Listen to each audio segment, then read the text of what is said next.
Bahan-bahan yang harus disiapkan untuk kulit pie-nya ada air dingin, tepung, telur, dan butter, itu saja. Terus pastikan butter yang digunakan adalah butter yang dingin. Masukkan juga tepung terigu di food processor bersama dengan butter. Ini boleh digunakan dengan tangan ataupun boleh juga dengan menggunakan food processor, dan tambahkan garam sampai semuanya menyatu, serta tambahkan sedikit demi sedikit telur dan air. Nah, jika sudah menyatu, hasilnya akan seperti ini. Nah, adonan bisa disimpan 1 jam di dalam kulkas sebelum dibentuk, dan juga bisa langsung. Jika adonan langsung dibentuk, tentu hasilnya tidak akan semulus jika dimasukkan ke dalam kulkas terlebih dahulu. Nah, di sini saya menggunakan adonan yang langsung tanpa dimasukkan kulkas, tinggal dipipihkan saja, kemudian dimasukkan ke dalam cetakan pie. Nah, terlebih dahulu adonan dibagi menjadi 2 bagian, satu untuk lapisan dasar dan satu juga untuk bagian atas dari pie. Nah, setelah dimasukkan dalam tempat pie, pastikan semuanya rata, kemudian ditusuk-tusuk dengan garpu supaya tidak bergelembung, dan atasnya dialas dengan kertas roti, kemudian disimpan dengan bin atau pemberat. Nah, bin di sini digunakan adalah bin dari bahan keramik.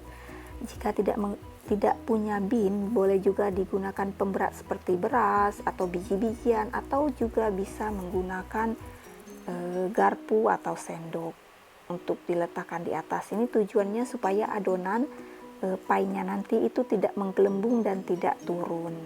Jadi ini di oven terlebih dahulu selama 15-20 menit di suhu 180 derajat sampai 200. Nah, setelah selesai di oven, diangkat biji-bijiannya, kemudian di oven kembali sampai agak kecoklatan permukaan atasnya.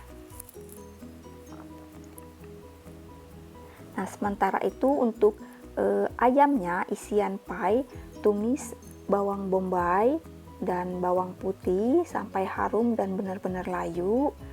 Kemudian ditambahkan potongan daging ayam yang sudah dipotong kotak.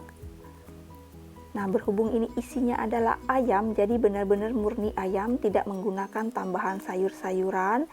Ini agar cita rasa ayamnya itu sendiri yang keluar tanpa ada sayur-sayuran lainnya. Boleh juga ditambahkan mushroom jika mau, tapi tidak dengan sayuran hijau.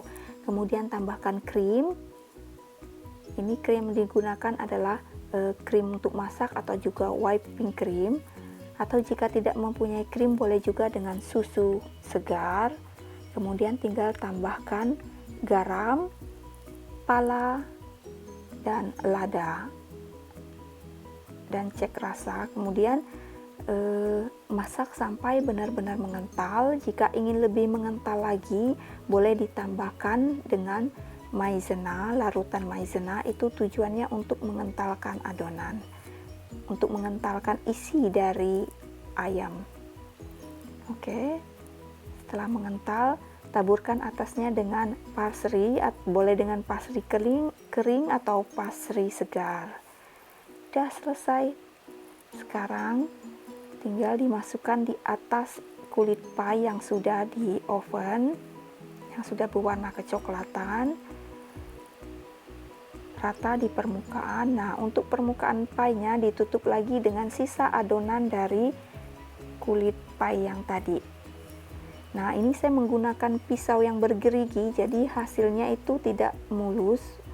Pastikan menggunakan pisau yang tanpa gerigi, biar pinggirannya tuh benar-benar halus. Tinggal tutup rata, boleh ditutup semua sepermukaan ataupun boleh hanya sebagian saja, tergantung selera. Oven di suhu 200 derajat ini selama 20-30 menit. Karena pada dasarnya udah masak semua, hanya di bagian atas saja. Nah, setelah masak, diamkan dulu sekitar 15 menit, kemudian baru dipotong karena biar pasrinya itu tidak rapuh. Nah, hasilnya seperti ini, creamy di dalam dan crunchy dari kulit pasrinya. Ini sekarang selamat menikmati. Ini creamy sekali ya, karena ini memang tidak pakai tambahan sayur-sayuran lainnya. Nah, sekarang tinggal dihias saja dengan apa saja, dengan salad ataupun dimakan dengan begini saja. Nah, sekarang pai sudah bisa dinikmati. Pokoknya caranya gampang sekali dan bahan-bahannya juga mudah untuk didapat. Nah, sebelumnya, video-video sebelumnya saya sudah pernah membuat pai ayam dengan sayuran, tapi kali ini khusus ayam saja, jadi creamy dan gurih rasanya. Oke, selamat mencoba.